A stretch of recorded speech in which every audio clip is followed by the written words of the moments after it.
All right, Coach D. We're back. I still can't figure out. So when you came on initially, yours was perfect, but you thought you were looking at this from the side.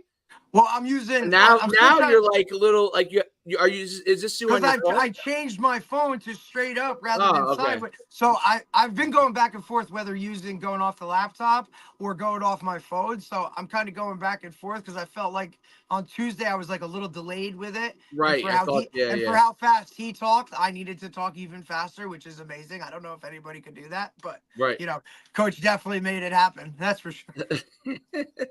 I got a great raccoon eyes going. You can tell we've been working camp all week, dude. My sunglasses rock and roll, brother.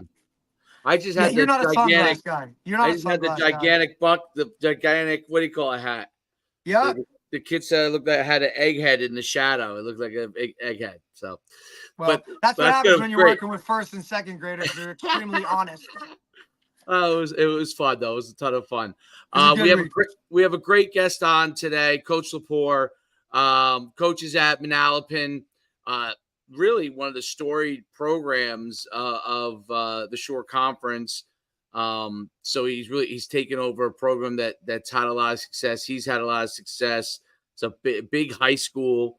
Really big school, and he's a heck of a football coach. And I'm really curious to really talk to him about what it's like taking over a storied program, continue to build on that program, and all those kind of things. So, without further ado, let's bring our great guest on here, Coach Lepore. How's everything going? How we doing, man? Great to be here tonight. I'm so excited. Couldn't wait for this. When Coach D reached out to me last week, I was like, yes, let's do it. I was so excited for it. So I've watched it on Twitter.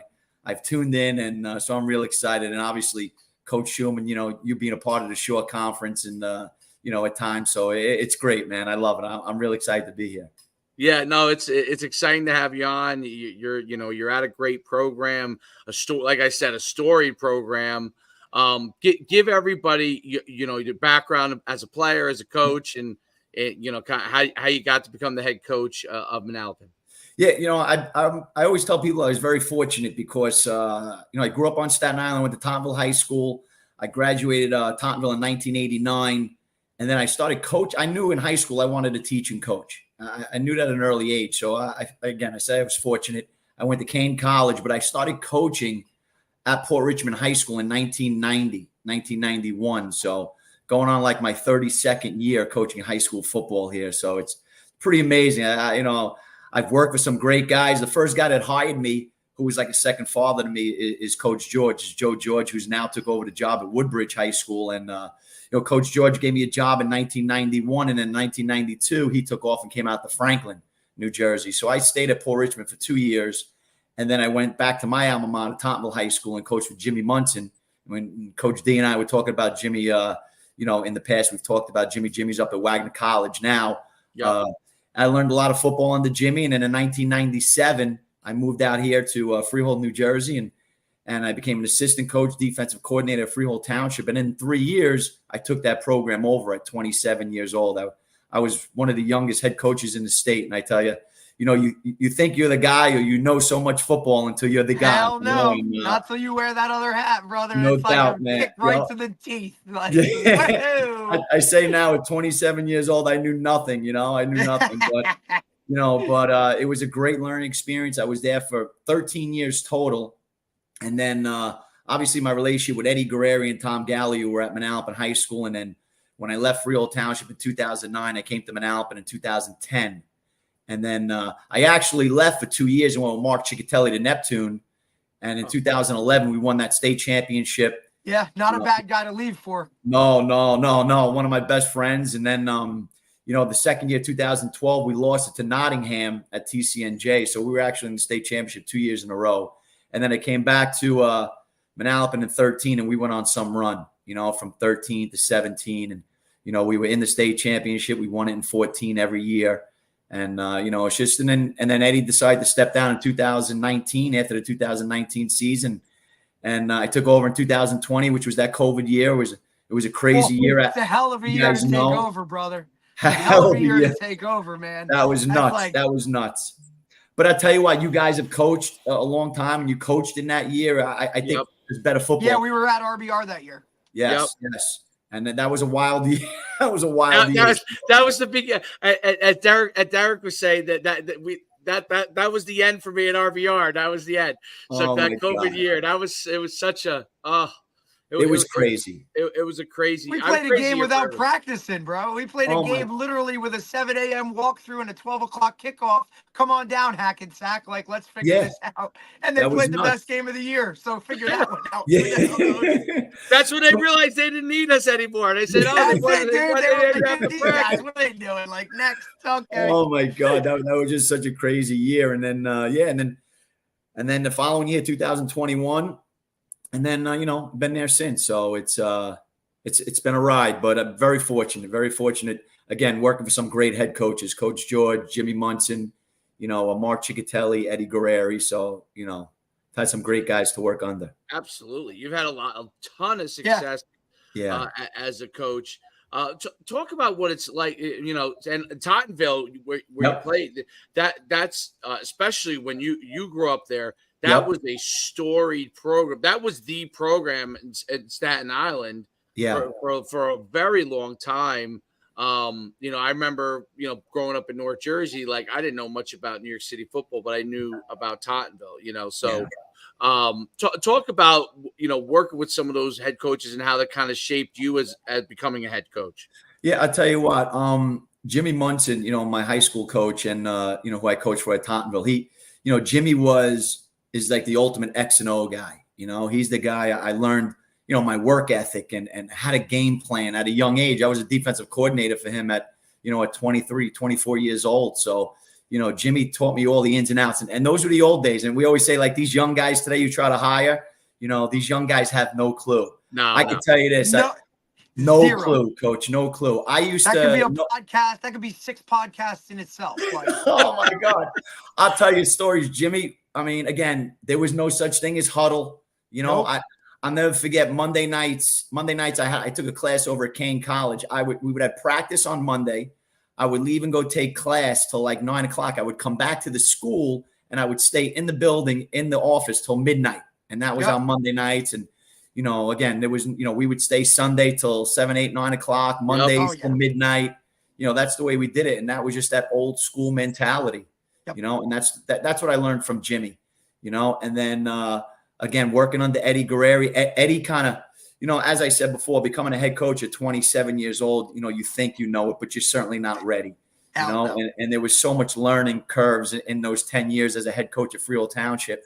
But then I would say, Eddie Guerrieri really shaped my my coaching style, and just being under him for so many years and learning from Eddie was, kind of showed me the way of how it's supposed to be done, And that's a huge thing. And me and Derek always talked about it. Like, I was lucky enough to work in North Jersey under DJ Nymphius and Brian Dunn, DJ Nymphius at Riverdale and Brian Dunn. And, working under those guys, like, just like when you work on you learn so much, you pick up so many different things, and you're 100% right about the assistants today that don't really know what it's like. I mean, a DJ, he would just be like, go order the food. Yep. That's what we did, right? Like, you're going to be here. Like, listen, this, I mean, you'll know this, but we used to they used to make us chart in the beginning with pencil and paper. Like, he used to have me chart in pencil paper. I'd be sitting there, my eyes would be glazed over. Oh, my God. I can't make it through. I mean, it's like, that's what it was, though. That's part of it. That was part of minuses on your position too, right? You grade your position. I'd be there with the. No, that was like part of, like, hey, that was like, hey, all right, if you want to get to where you want to get to, like, this is part of the process. Like, you got to start from the ground up and work up. You got to be the grunt, right? Like, you have to go through this process of learning and doing all of these things that suck. Like, this is the worst. Like, you think you're just going to come out here and, like, hey, man, I call plays or do something like that's not what it is, man. I loved it, but it was like you had a love-hate relationship with it. 100%. Like, I loved watching film. I loved looking at what my players were doing. But at the same time, like, you had to put it, you were required to stay there. So it wasn't like you finished your job. Okay, now you had to get with everybody else and see what they had. And that's when you're sitting there, and then you start to get glossy-eyed. It's like, oh my God. Are we arguing? We're arguing, whether we're going to line up over here in a 1 technique or a 3 technique. Right. How are we going to block this? How are we going to block this exact thing? Are we going to win him? Are we going to? And we're talking about the same shit over and over in a circle. Nah, let me draw it up. No, I'll draw it up. Like. No, and then you're drawing up cards, right? Like now I got to do. Oh, hey, you got to do the cards for look. Okay, here we go. Now we're drawing up cards. Oh my God! But these guys today, like hours, they really feel like because they played Madden, they can just come out here and call plays. And no offense to the young guys, I get it. It kind of you're a product of what you grew up with and what you grew. And obviously, like I know my coaches would probably all be in prison, but like I still wouldn't like what I mean. I wouldn't trade it for the world. Things evolve, things change, and if you don't adapt, like now you're on your own. Hey, you know how many years I worked for free?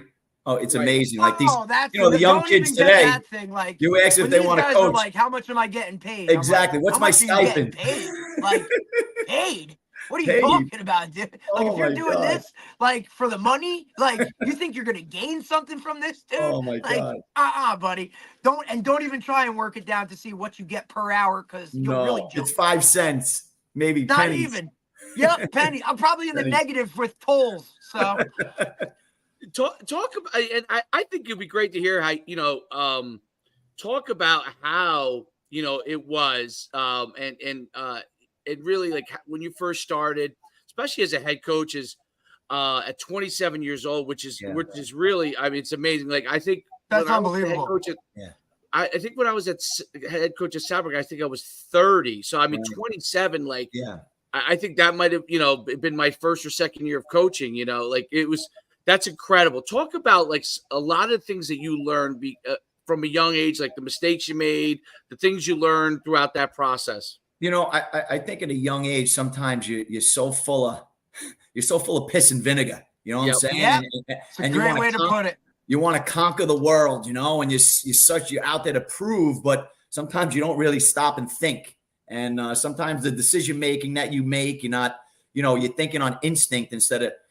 And again, that's what I learned the most from Eddie, and I'll tell you one of my big flaws, I think, as a young coach, you got to have conviction, and I think sometimes we get caught up in, and as young coaches, we do this. And I've seen guys that have done this before, 1 year you're in one offense, the following year you're in the second offense. You keep on switching, 1 year you're in the stack defense, the following year you're in the 4-4, then you're in the 5-2. And again, I think I made a lot of that, those mistakes when I was a young head coach, always looking for the answers.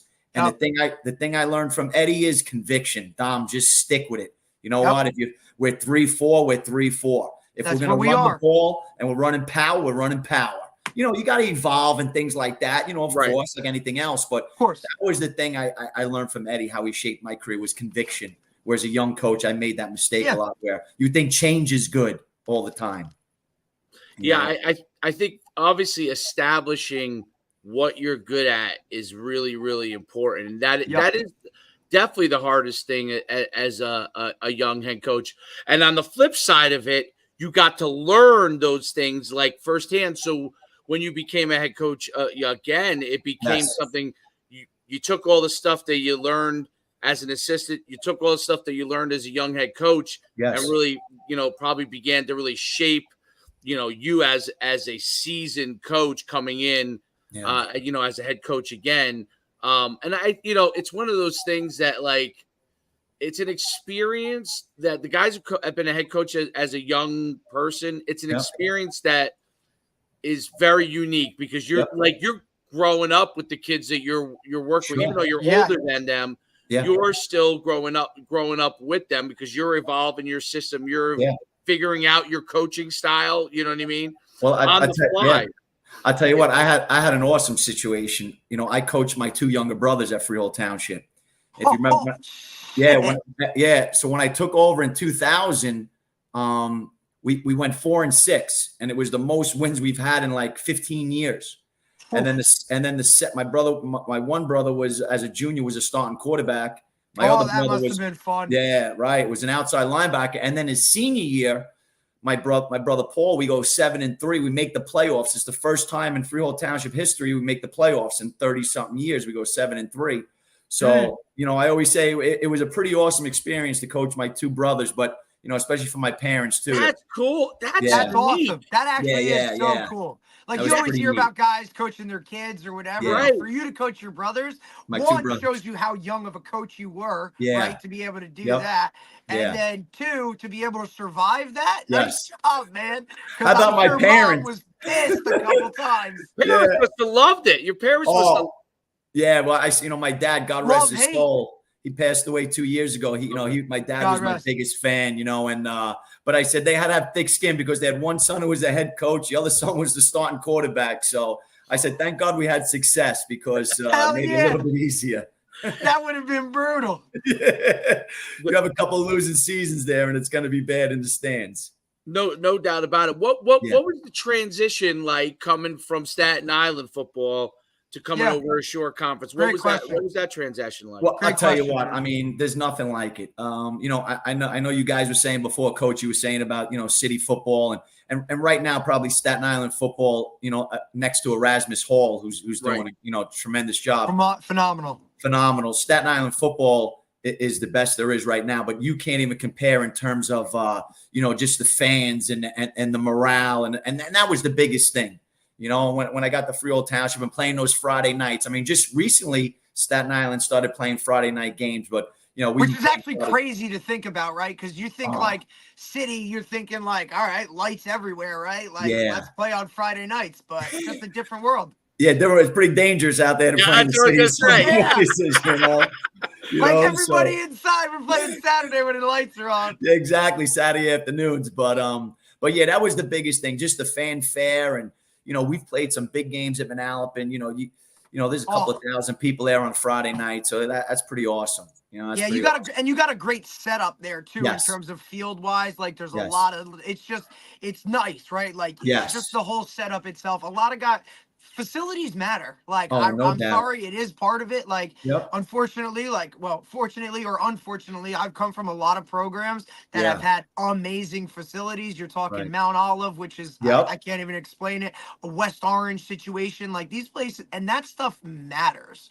And I think that's something that a lot of guys overlook. But your setup is nice. The walk-in, the track, the stands itself. You gotta walk to get to the field. Down that walk path.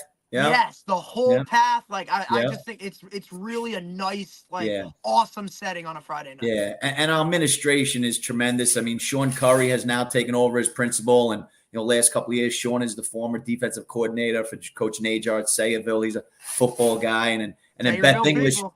Oh, the best. And Beth English is my athletic director, and I know Beth since she's a young teacher, young kid at Freehold Township. We were together, and she's doing a tremendous job. So. We got a great administration right now and a great parent organization. I always say it's second to none.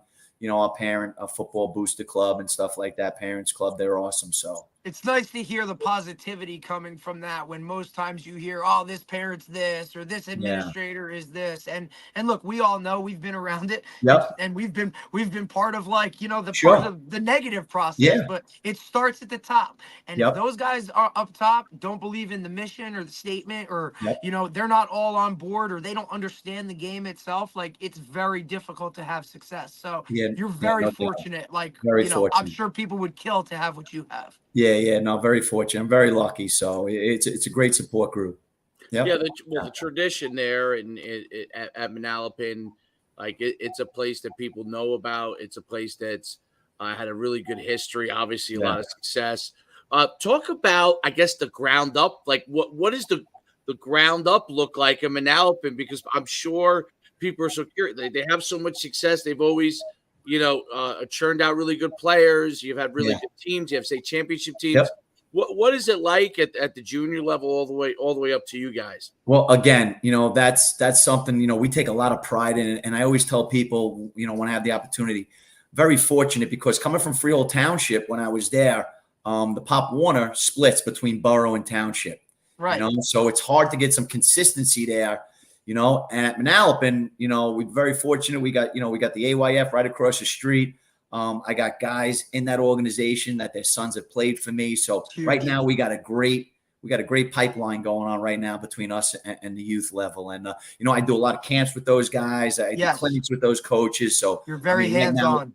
Yeah, it's very hands-on, coach. Very hands-on, and it's just a great situation right now. A lot of support, and that's important, right? Because look, you're a big town. There's a lot of talent. So you know what? Like those privates are going to look right there. Yeah. No, and, you know, no doubt. Look, no doubt. You got and if you're not. Look, if you're not having success, if you're not doing the right stuff, like those guys are going to look to go other places. And for the most part, Coach, I think you do a fantastic job of keeping your kids, like the ones that look. We know the ones that are going to want to go, and it's not even worth the thing, right? It's not even worth the press.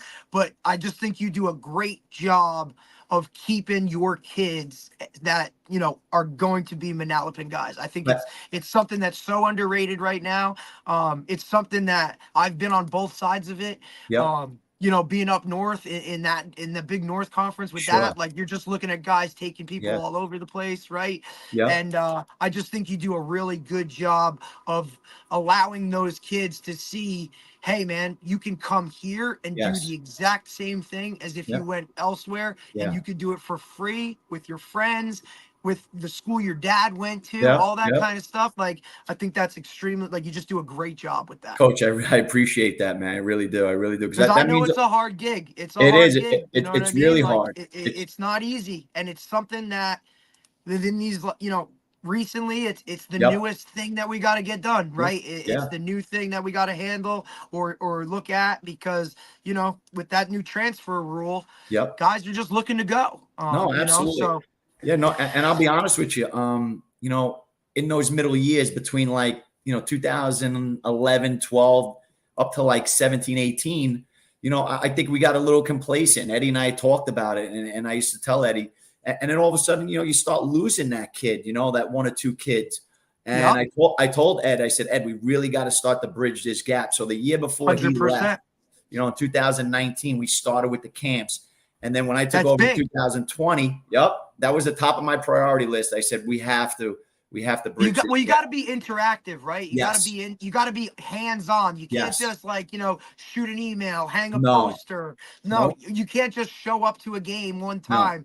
Those guys need to know who you are, what you're all about, 100%. And not so much them, mommy and daddy. Like, mommy and daddy want to know, like, so what's this high school coach about? What do they run? What do we do? Right? Like, is it the same thing? I think that's hands-on is like the way to go. No doubt. I spend as much time down at the AYF practices than I do my own practices in camp. You know, I'm there all August. I'll be there a couple of nights a week. You know, I'm with the guys. They text me, you know, during a week, you know, and, you know, again, I bring those guys in. We clinic, offense, defense, special teams, whatever they need. You know, it's got to be an open book, because you got to have that relationship with the guys. And like you said, the parents. That's the key. That is the key. I think the Shore public schools do a great job of that. Maybe bet, you know, because coming from originally from North Jersey, right? I remember fighting all those battles. Big North football, I remember fighting all those battles, and you know, we would win some, we lose some. And if the kid left, we'd hope we get him back. Hopefully, he was starting, and we get him back, and you know, we could put him in a good situation. But from a situation that the Shore has done a really good job, I think, in the sense that with the AYF programs, with the coaches, and you do a particular good job, because I think, you know, as a person who's now an AYF coach with my own son, you know, that's a key part, like bridging the gap between, so they know who the high school coach is. Coach, 100%. They know what he does. They know that, you know, he's interested in the pro. I think that's such a big thing, and I think with social media, because it's so easy, like social media is very easy to post stuff. It's easy, you know, but it's really the hands-on. And I notice it because I still run, you know, run some camps and stuff. And I notice it, like, when you're around the kids for a few days here and a few days there, it's amazing the difference that it makes with those kids, because now they know who you are. And I think, you know, you doing that in Manalapan makes a gigantic difference, because, and that's what I think a lot of, not every program in the Shore, but a lot of the Shore programs do a better job of that, because I noticed that there's a lot more higher tier players at the public school than you would have. 100%. You have like you have the haves and have nots kind of thing. Yeah. And But down here, you have like even programs that aren't maybe a powerhouse will have some dudes. You know what I mean? Yeah. Absolutely. Every team you play has a dude. Where Absolutely. if you're up north, that guy's not there, right? Like Right. he's at a DePaul, he's at a Bergen Catholic, he's at a Bosco, and you could say what you want about the privates down here, right? There's not as many. There's not as many. Your options are more limited. But if those guys want to go find something else, they're sure as hell going to go find something else. Oh, so, sure. Now it's a big thing. Like I say it all the time, like you have to recruit your roster. Whether it's a junior, a sophomore, a freshman, like if you like literally your high school roster, because these guys look at this transfer portal, it's like, oh wait, it's the same like college. We could just do this or do that. It's not like that, guys. Like you know what I mean? Like I think a lot more parents and kids need to be educated on the way the game is now and these rules that just come out where they hear like, oh, I can just go wherever I want. No, it's not like that, dude. Yeah, no doubt. And Coach Schuman, you said it before about the kids knowing you. Like that was always my number one thing. I want those kids by the time they're 5, 6, 7 years old. That's Coach Lepore. I want to go play for that guy someday, and that's always been my thing. Though I want those kids to know who I am, and I do those clinics during the winter. I do those couple of clinics now in the summer, and I'll tell you what, it's funny. I did like 3 Saturdays in June. And then the last Saturday, we have the bracelets, like Manalapan football bracelets, and I had about 100 of those made, and I hand them out to the kids. I mean, it was like friggin' Christmas, Those kids they so excited to put that anything. wristband on, but I mean, those are the things that we got to do. They're not taking that exactly. And that's what I told them. That thing don't come off. No, that don't come off. But those, that's what you got to do. Kid, it's funny, and you recognize it, which is great. Like I saw this for the first time, and we do this now, like with the little kid camps that I run. But I saw this for the first time. I saw Brian Dunn do this when I'd been a coach for a long time. Yeah. With Nympheus at Riverdale, and then I was a head coach a couple of times. And then when I was back as an assistant with Coach Dunn, I worked his youth camp, and I won't say what he charged, but he charged it. He's an Ultrapan, so let's put it like that. He's able to charge a little more than everybody else. You're going to show up with more kids. But he did this thing. He did this thing that I do now, which I thought was just amazing. So he would have, at the end of camp, like the groups you're with, he'd be like, all right, give me 5 or 6 MVPs, I'm like, 5 or 6 MVPs? And we had 6 it's like MVP, right? player. We would be going and we'd be having like 10, 15 MVP, he had like 100-person camp, 10, 15 MVPs. Yeah. Every 20 MVP, every camp. And he did these, and he had like a little prize box and they could pick prize. And I just thought, I was like the light bulb went off, and I saw how those kids would look at, the young kids would look at it. And even, I'm telling you, even 11, 12-year-olds, you know what I mean? Right. They loved it. And I was like, if I ever am head coach again, and I'm doing that kind of, even now, obviously I'm not a head coach, I'm running camp, and I still do it because the kids, their faces light up, and they all. And you know what? And that, obviously that means the parents go and they love it. They enjoy it's kind of like, it's very simple and easy way to help the kids understand how important football is, right? Yeah, no doubt. You worked really hard. Yeah. Here's something for your hard work. And like you said, it doesn't matter if it's a little band. It doesn't matter if it's a T-shirt. It doesn't matter if it's a pat on the ass. They love it. Like anything that shows them like, hey man, I'm recognizing your hard work and I'm really and you're doing a great job. So here you go, bud. Here you go. That's it. Be part of what we got going on here in Manalapan, and that's the most important thing. I always say just drink the Kool-Aid. Just drink the Kool-Aid. Drink the Kool-Aid. I could be the Kool-Aid man. That's about the size I'm at now. God help us. Talk about your development, like your program. Like what are you guys doing in the summer? What is it like for the kids to be a part of it now? What are they doing right now to get you guys ready for the season? Right. Again, things that I learned from Eddie over the years. My 13 years with Eddie.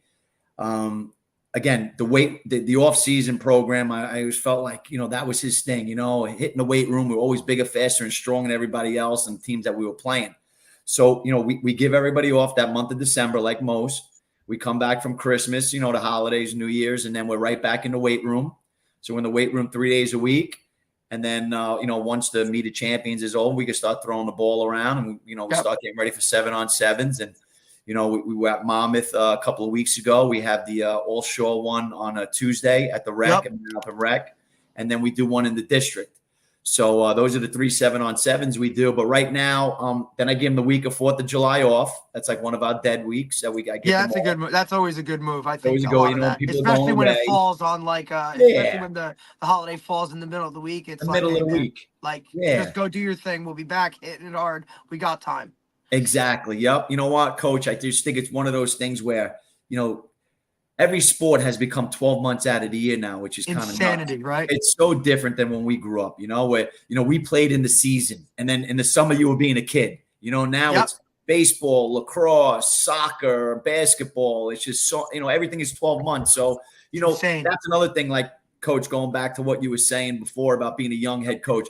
At 27, I didn't want to know that. You know what I'm saying? I didn't want to share my kids. Like, I was like, no, you got to be a football player. But as you grow up and you mature, it's like, it's a battle you can't fight. You know what I'm saying? So you got to be a little flexible that way. So we go 3 days a week now. We go Tuesday, Wednesday, Thursday. I stay away from the Mondays and Fridays just for that. Smartest move ever. That's a seasoned coach who knows what the hell's going on, especially living down here at the shore. Fridays, no doubt, Coach. No doubt that was the first thing one of the first things I changed, that I said, we got to stay away from the weekends, not just for the kids, and the parents, but for the coaches. We need I need to breathe too, man. Like I need a little bit of break too. Right, we talked about it last week, right? You gotta go out with your girl, and you gotta go to dinner and 100%. Happy wife, happy life, bro. No we doubt. ain't trying to kill it. Like, they know what the season entails, but Absolutely. This is a little bit where you could, there's all, like, you're also, it's important. Like, you are important, and then just show your players, like,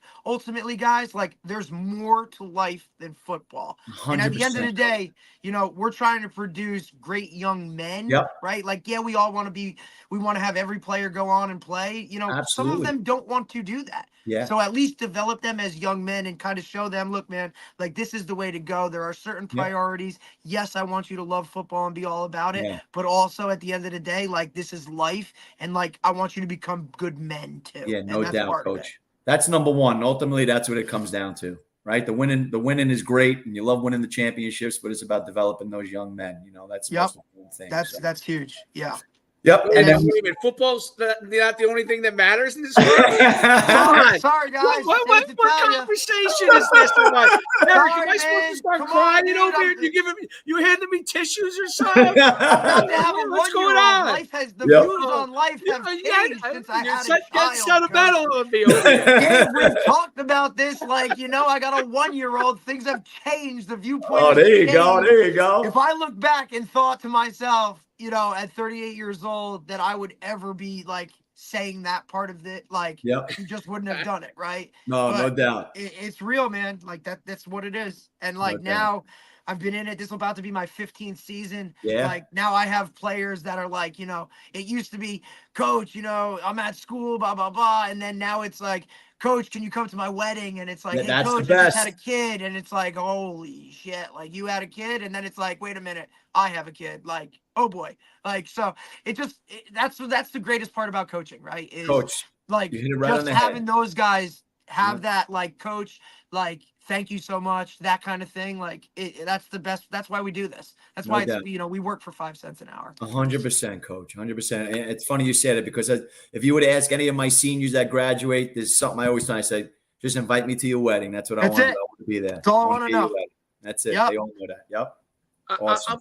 I'm curious how you talked about it, so I'm curious about it. Because I see it at the youth level a lot. Like, literally all the seasons overlap in some way. Like, kids who play football, they're playing like some form of, if they're a baseball player, fall ball, and then let's say they're playing basketball in the winter or wrestling or whatever, and maybe they're doing some football work, and then in the spring, whatever sport they're doing there, but they're also doing some form of another sport. Yeah, always doing something. How do you like? I don't know. How do you coach your kids through that? Because that sharing part is definitely something that's become more and more prevalent, right? And football is always expected. I always think it's funny because the other sports don't want to share a football, but football is always expected to share. But that's why I prefaced the question with, for years. the football coach, he doesn't want to share. Oh, wait a minute. The football coach is always the one that is willing to share. Absolutely. But I think we get the bad rap. You talk about how how do you handle that? How do you kind of approach it with your players? How do you kind of coach them through that? Well, again, Coach, I think it was one of those things, like I said before, I think it kind of comes with maturity, and that mindset. And the other thing is, the first thing I noticed when I came to Manalapan was that, the coaches were all on the same page, and work with a great bunch of guys. And, when we first got there, Rick Garrettson was the head basketball coach. Scotty Pressman was the head wrestling coach. Brian Boyce is the head baseball coach. And these are guys that have all had success. But we got great relationship, great friendship with each other. So it's like, hey, listen, our guy is going to play a little basketball during the summer, but he's going to come to practice in the morning. Or our guy's going to play a little baseball during the summer, but he'll be at your football practice. If you work together, it can happen. You know what I'm saying? But I think you got to have that open mind. You got to have that mindset. You got to be open-minded. And I think that just comes with maturity a little bit. But it really comes with the guys that you're working with. I got a great relationship with those guys. Yeah, I think that's probably the first thing that maybe new head coaches should do when they get in the building is get to know the other coaches of the other sports, build some form of a relationship with them. You know what I mean? So you understand what they're looking to do, and then that way you can adapt. It's the football coach has to adapt, right? It's just I'll tell you something. Well, I think it's one of the things is that you have the most guys on your roster of any sport in the building, right? And football is always the most visible. And I'm sorry, like it's nothing against those other sports, but football rules high schools. Like that's what it is. Coach. No, I was gonna say it's funny you say it because he's one of my close friends now, and I love him. But in the beginning when I was a young head coach, Brian Gollop, at Freehold Township basketball has had tremendous amount of success. They just put him in the Hall of Fame.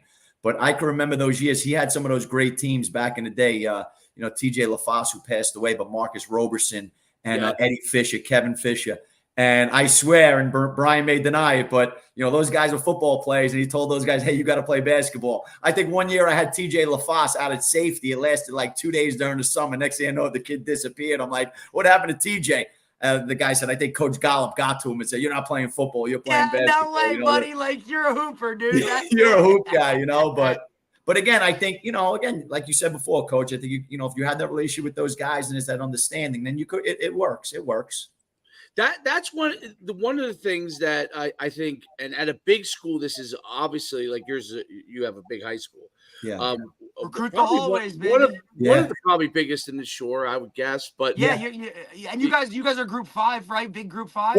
Well, last year we were group 4, but we kind of go back and forth. Okay. We were like right on the edge this year. So it used to be a big. What do you have, like 2,000 in the school? Say it again, Coach. How many in the school total? Yeah, we're about 2,100, 2,200. Yeah, so we're right between group 4, group 5. So I think back from when you started coaching, which you probably I think is interesting and a little bit different. Like in the early early 2000s and even going before that in the 90s, a lot of times you could actually, as a football coach, take the basketball coach or just put them right in your staff. Yeah. And that usually now they were with you a lot more, so you could kind of work schedules out easier.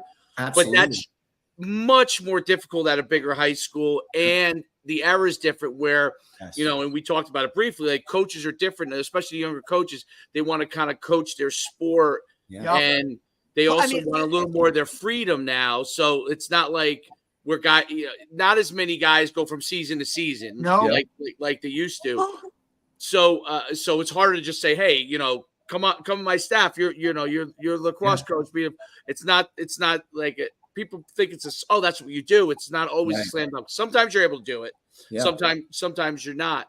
Talk about how you bring your young coaches along, because it is we laugh about it, but it's an important thing, because obviously they're critical for for your staff as you continue, to get older and older as a coach, even though you're in phenomenal shape. I wish I was in the shape that you're in. Shit, Okay. like that's something too. If the anybody hell, continues to look like he's 30 years old, dude, it's you. I don't know what the secret is. Maybe you're eating the grass off the field over there because it's great grass, by the way. Like, field, but like, come on, man. Like, when you do your Manalapan football calendar, like, what month are you? Like, this is ridiculous. My girlfriend keeps me in shape. She's a shit, man. She's a bikini model too. So she got. Coach ain't stupid. He knows what he's doing. He knows what he's doing. That's that Staten Island. That's right. The Staten Island game. That's it. She's a Staten Island girl too. She's a Staten Island girl as well. There, man. Like there it is. She's a Staten Island girl as well. So shit, I ain't messing with her. She'll whoop somebody's ass. Oh yeah, she's a black dude. belt. You don't mess with Staten Island girls. Yeah, she's a black belt too. So she's pretty tough. Coach, come on, man. You're just rolling down the list here. Like check. Like, I don't know, but that's awesome. Talk about how you develop those guys. Talk a little bit about that. And it's funny, Coach. You said it before about lessons learned as a young head coach, and I'll tell you, when I was in my late 20s, early 30s, I wanted to do it all. You know what I'm saying? I wanted to have control. And again, that's a mistake that I made as a young coach. But I can remember specifically, I think it was about 2006 or 7, and I had 3 young guys on my staff. A couple of names you might recognize: Mike Gator. Mike was a Hall of Fame kid at Manalapan, right? Great player. Mike Stoya, right? Mike Stoya is now the AD, right? Mike Stoya coached me.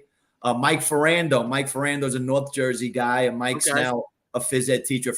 Those guys were fresh out of college, and Coach no lie. And I just felt like, what can these guys do? What can they coach? Can they coordinate? They can't. So I did the offense, the defense, and the special teams, for about 2 years. And I tell you, it was a lot of work, but. That took a couple of years off your life. Yeah, it did take a couple of years off my life. But it was one of those things where, I just felt like I wasn't sure if they were ready. But again, I think that came with youth. And I think you got to trust your guys. You got to learn to trust a little bit. That's huge. And I think that comes with maturity. But, I think developing those guys, you want to see them work. You want to see their work ethic, and watch them grow and progress. But again, I just think it's you got to give guys responsibilities. You got to give them jobs to do, and you got to let go a little bit. That was one of the biggest things I learned. You got to let your guys go. Hard. Yeah. They're going to make mistakes. They're going to fall down. They're going to fall on their face. You live and learn. So, I mean, shit. So do we as quote unquote seasoned coaches. We still mess up. We still do shit that, what are we doing? Like, no doubt. It's kind of part of it. If anything, it's like, a little bit of responsibility here. Okay, look, he can handle that position on his own. Okay, next time. Look, he can handle that. Maybe that special teams, maybe one of them or something. He can be a box coach. Can he go up in the booth, right? Like there's so much to like with assistant coaches in, I mean, look, I always said, like, you got to coach your coaches, that's 100%. The most important thing because especially now these kids, like the kids see right through your bullshit. So if you got a coach that's just out there, rah, woo, woo, like, just to wear the polo, they're going home saying, coach doesn't do anything. Like anybody can give, like I can give anybody 10 minutes of individual and they can figure out what to do. Now, is it coordinated with what we are doing collectively? I think is one of the biggest parts. But I mean, I was always a firm believer in when you're with those young guys, a little bit of responsibility at a time, let them kind of earn their way into it. And then 100%. Eventually, like now they're drinking your Kool-Aid. Yeah, no doubt. And I think that's what you got to do. You got to give them a little freedom. They're going to make mistakes, but you got to you got to trust your coaches. You got to trust your coaches. That's the, I think that's, for me, as and I think a lot of head coaches, the hardest thing is and maybe you could talk a little bit about it. You have a view of how you want things to go, right? And you kind of, and then you give it either maybe whether it's a coordinator or you're giving a role to a guy, and you kind of translate that to him, and then you're trusting him to do that. Talk about what your expectations are of those guys. Meaning, yes, they're going to make mistakes, right? But what is it that a young coach can do that earns your trust, that you're like, hey, even though you make mistakes here and there, you're on the right path? What is it that a young coach can do? I think the most important thing is with me is loyalty, right? So loyalty, they got to be loyal to you. They got to be open-minded. One of the first things I learned as a young head coach, you got to be open-minded. Don't be so closed-minded. Communication to me is the most important thing too. You got to be able to communicate with your coaches. If your coaches could communicate. But again, I think it's one of those things where they got to show you, they got to prove to you that they can do it, that they could do it. The work ethic is important. Like I said before, one of the first things I learned from Jimmy Munson was work ethic, putting in the time. If you're walking off the practice field and you guys are walking into the office and that young assistant is walking to the parking lot and walking to his car, Yep. I mean, that's not going to, that kid's not going to make it with us. You know what I'm saying? That's not going to fly. So I think work ethic. Some of those guys, like if there's a guy that you think is pretty talented, but I do think that a lot of the younger coaches may not yet understand, because if we grew up a little more old school mentality, that was kind of, we grew up with 3-a-days for God's sake. Totally different type of game. Absolutely. Yeah. Do you it's not even close. Grab one of them and try to explain it to them for, like, hey, listen, like if you really are serious about like what do you do from that standpoint? How do you take a guy that you think could do something, but he just doesn't know, like he really doesn't get it. It hasn't doesn't get it yet. Doesn't get it yet. I shouldn't say doesn't get it. Doesn't get it yet. Yeah, and again, that was one of the things I said before about communication. I think I'm a pretty good communicator, so I'll always lay all that stuff out, to our guys. And if I got to sit a guy down one-on-one and say, hey, these are my expectations of you. This is what I expect from you. I think it's hard sometimes to take a guy, sometimes a young guy, and put him right up to the varsity. Maybe got to let him go coach the freshmen, let him be around the kids a little bit, let him learn. I think a guy's got to grow. He's got to grow in that. But, there's like that mold that you want him to be, and I think he's got to be open-minded. He's got to accept it. If he's not accepting to it, you get a good feel. That's another thing I always learned from Eddie. A good head coach, a head coach that has a good pulse of his team, right? So Eddie would always say, I know the pulse of my team. So that's huge. I'm always kind of that way. And again, took that from Eddie. Like I know the pulse of the team. If you trust me and you listen to what I'm telling you, I'm going to lead you in the right direction. I think what your very first statement too, like loyalty. The loyalty, it's being grounded where you're at, doing the job where you're at, not what the job you want, but doing the job that you're at and being great at it right now. And to me, like as a coach and having been a head coach and then been an assistant, after having been a head coach, just like you have, where, sometimes head coaches are hesitant to hire another head coach because they have their own ideas. But I always would tell guys, hey, listen, you're the head coach. Yep. I'm going to be your best asset because you're going to be able to – I'm going to work really hard, but I'm also going to be a guy you can rely on and ask questions about things that you might not be able to talk to other guys about because I've been a head coach. You know what I mean? So and I think that the things that, that loyalty, showing guys – head coaches that you're loyal to them. Yes. As long as you're going to be there, I recognize that not every assistant coach is going to be there for a million years anyway, which when you get them, it's gold, right? It's gold. It's gold. Yeah, absolutely. But when you're with me, you're loyal to what we're doing. You're loyal to the program. You're loyal to me as the head coach because I'm essentially the one that stamped you, right? Yep. So how do you this is a tough question. So I don't know that I know the answer. How do you what are some of the things that you do to work to instill loyalty in the guy, especially newer coaches on the staff? What are some of the things that you like to do to really kind of get them to understand that we're a family and this is what we're trying to do together?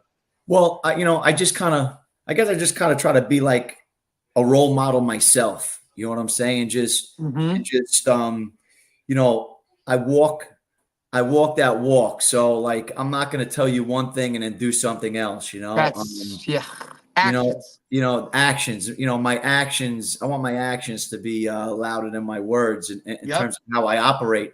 I'm big with the ego thing. You can't have an ego. Like I've been a head coach. I've been an assistant coach. I've been a coordinator, listen, we all have a little ego. Yes. It's part of being a coach, but my ego isn't bigger than. You have to have a little bit of an ego. You got to have a little bit of an ego. But I don't care what anybody says. If you don't have a little bit of if you don't have a little bit of this, like, yeah, I don't care how people take it one way or another. It's got to be checked. It's got to be checked. Like I Hell know, yeah, I've been an assistant coach. I know I could be a great assistant coach. You know what I'm saying? Because my ego, I know how to check my ego.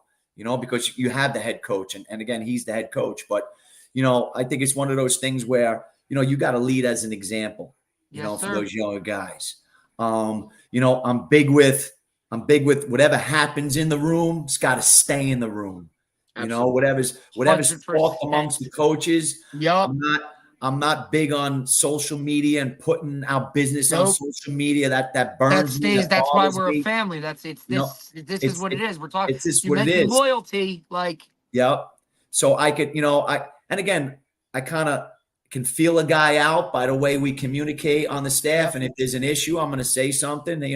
I put something in. We got group text amongst the coaches. If something gets out or leaks out, I'm like, hey, bud, it's got to stay here. You know what I'm saying? Like, so, and we know we know where it came from, right? Because there's only so many of these. You know what I mean? Like, come on, bud. Like, what are we doing here? Like, let's talk about this. Yeah. And I think the communication and the coaches meetings are very important.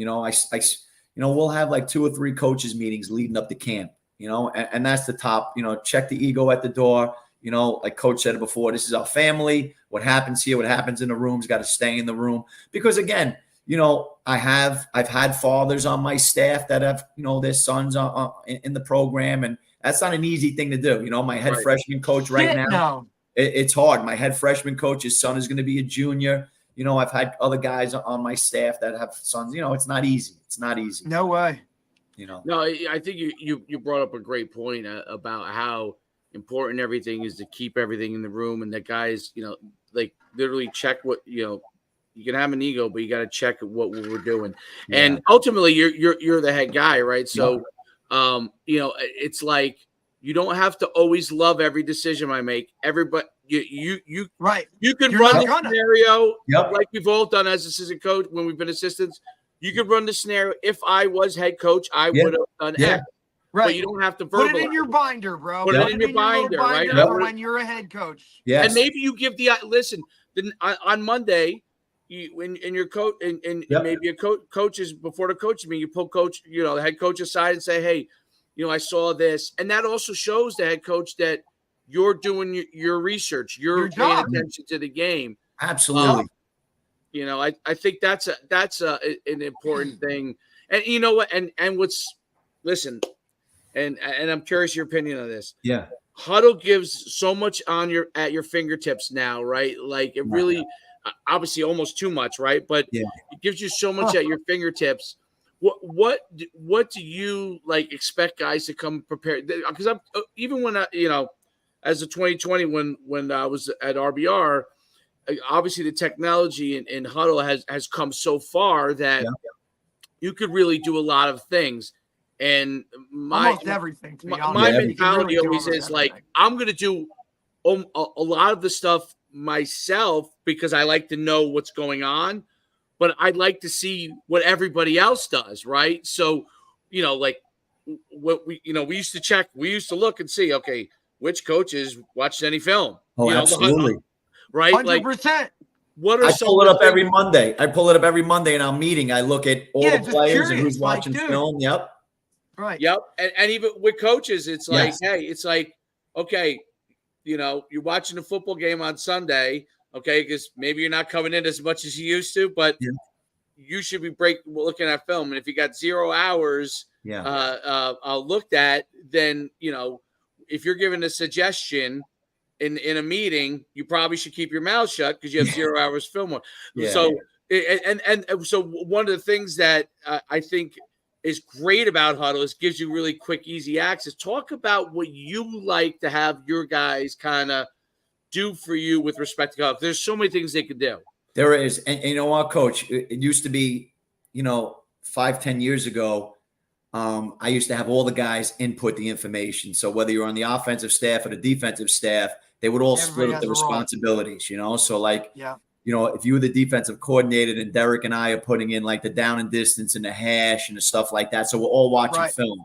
And if you're the offensive coordinator, then we're putting in the, what coverage it is, what the front is. So we all got, we all got a piece of the pudding now. We're all involved. But now with Huddle Assist, now they're doing it. So again, it's one of those things, like you said before, you just got to trust your guys. And again, you can tell. And again, we're fortunate. 100%. You can tell fortunate, just by the questions that are asked or just the way they approach it. Like, Monday, like when I get back from that JV game and those guys are already on the board, it's like, hey, I'm coming in. And look, I've always been a firm believer. And I coached with Dave for 2 years. And, my role as an assistant coach is to think of everything possible that you haven't in terms of you got so many other things going on. Like, hey, coach, what about this? And my job is to just present it to you. And whether it works, great. If it doesn't and you say no.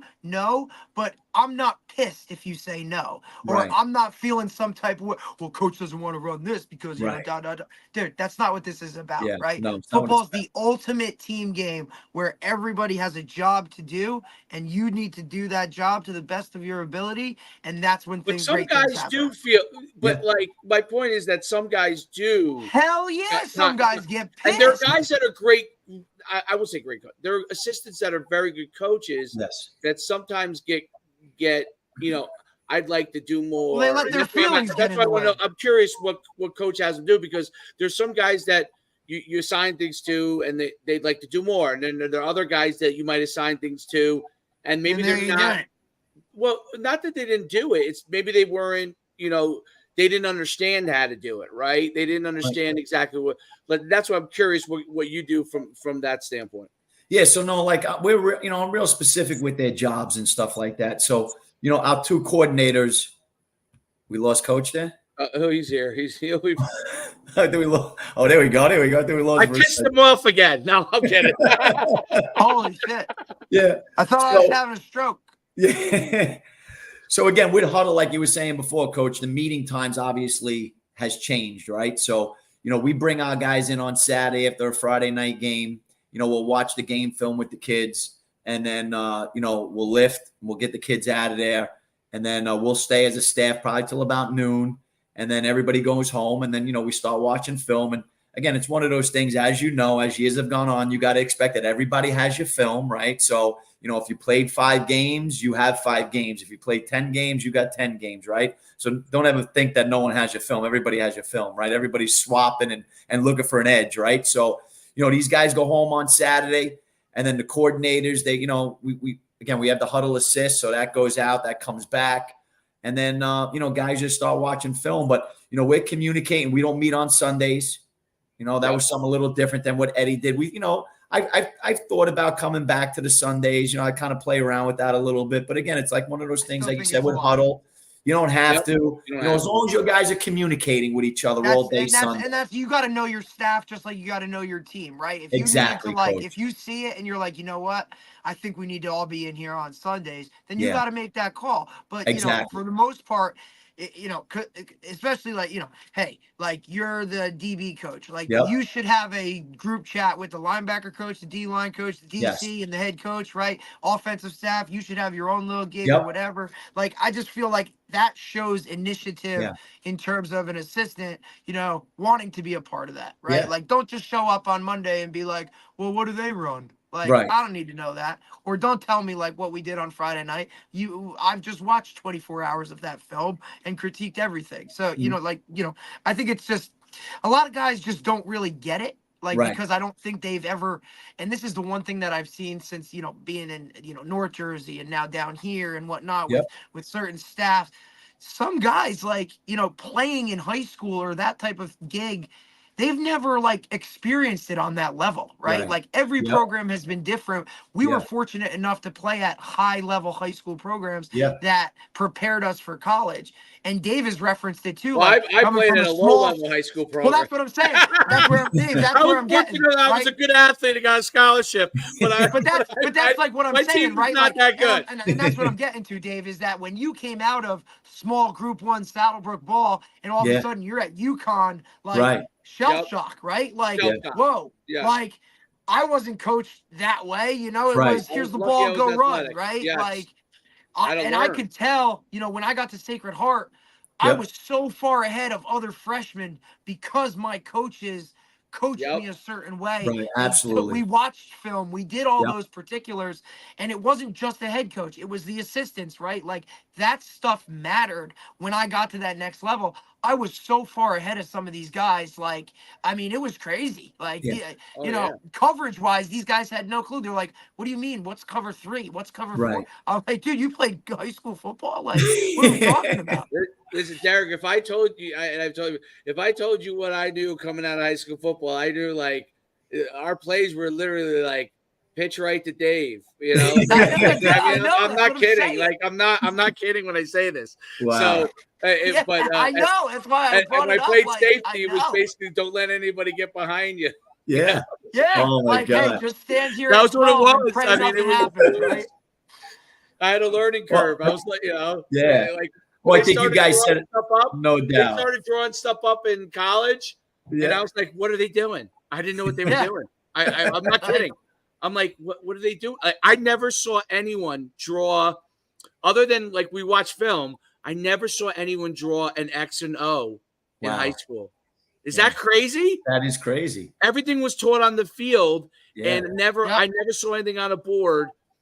On film, they would explain this, but I never saw. So they started drawing things. I came in there. I was like, I know I called my dad. I was like, I'm just going to be looking at this playbook for like hours because I am not in the same, level as far as knowledge wise. Right. So it's, and obviously now that's the beauty, I guess, of now, even, I mean, if you're not doing that, all the stuff as a coach, well, Coach, you said it before. Your team's going to be really bad.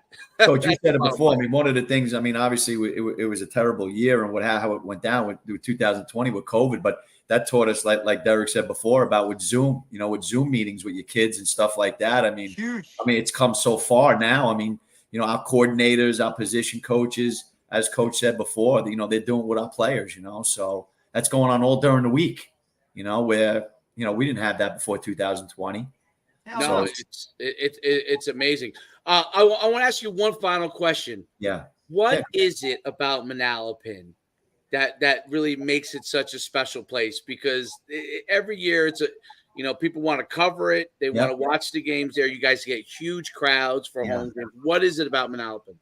Coach, you know what? I think it has that blue collar mix. It's got a blue collar mix. It has it's made up of that North Jersey, I always say that North Jersey, that New York, that, just that mix of the just work ethic type of people, where it's the teachers, it's the cops, it's the firemen, it's the, it's the carpenters, it's the plumbers, it's, people that lunch pail type of environment. Again, we do have our, there are wealthier people in Manalapan, of course, but I mean, I think, majority is just that blue collar, type of attitude. And, and that's the biggest thing I find, it's just the kids really want to work at it, and they want to be successful. And, when you tell them we're going to do this, they're going to say, okay, let's do it. You're not getting a million questions. You're not getting a million questions. It's not why. It's like, all right, let's do it. I got to jump how high, and yes, that's amazing. So that's the biggest thing. But I would say it's that mix of that blue collar,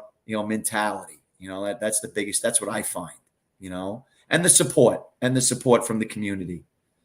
Absolutely. Although if the home prices keep going up in Monmouth County, we might only have rich people living here soon. It'll be everywhere. Yeah. It'll be everywhere. But no, I think you nailed it on the head. And that obviously translates into kids that are tough kids and kids that want to play football. And have the mindset to play the game. Coach, it's been fantastic having you on. Awesome. I hope we didn't take too much of your Thursday night. I'll do another hour if you want. I don't care. We'll shoot this. I don't care if you want. Yeah. Listen, if I normally we do our show on Fridays. Early. Yeah. Yes. So we didn't even talk any scheme. It doesn't interrupt dinner, but this week we rarely get to X's and O's on this. We didn't even talk any scheme. Right? I'm ready to do some scheme if you want. No, listen, we rarely get to bring you on again for that. And we'll save that for after the season, though. All right, there you go. We don't, we now know that you run power really well, and we want to make we don't want to give away the nuances of your power game. No, yeah. No, listen. Hey, it's another thing I learned from Coach Guerreri. There's no secrets. There's no secrets. No, absolutely not. Everybody knows everything. Everybody knows everything. Listen. The minute your mindset changes and you think differently, you're better off. There's no secrets. Yep. There's no secrets. Coach, appreciate it, man. Really, thank you for taking the time. It's been great having you on, Coach. Anytime you want to talk football, let's do it. We're glad to have you on. It's been We're great all talking to you. Thanks, Coach. Appreciate it. All right, man. Thank you. Thank you, man. Have a great day, Coach. Have a good weekend. All You right, too, man. Great. Awesome. Take care. Thank you. All right, that was fantastic. Really great show. I didn't know he was a Staten Island guy. I love that. Yeah, no, I didn't know that either. I didn't know that either. But I know this. He's in better shape than both of us. So, listen. It don't take much. Like, no offense to him. I know he's in great shape, but it don't take much to look better than us. We talk about this shit enough. We should really just start doing something. I'm so strong. I'm so strong, but I gotta slim down. Yeah. So strong. I gotta slim down. I tell myself that too. Well, that was a great show. I'll let you go get some dinner, if you haven't already. And we've had a hell of a week. It's been a great week. Go enjoy. Where you're going. Those kids were good. Those kids were great this week. They really worked hard, and through that heat, man, just keep giving me water, Coach, and we're good to go. No, they did. They did a great job. I don't know if you saw, because I think you're in the. We also have a bunch of thank yous came in our awesome. in the snap. That's good. So. And we found the smartest little secret ever, that we're gonna have as a GA for the next 25 years. Oh my God! But yeah, that if I was guys, I found my analytics guy for the next 30 years. We're good. We're set. He was ready to go with all that stuff. I got more. I have a whole playbook now, so we're good to go. That's fantastic. All right, let's get off the show. Great show. All right, man.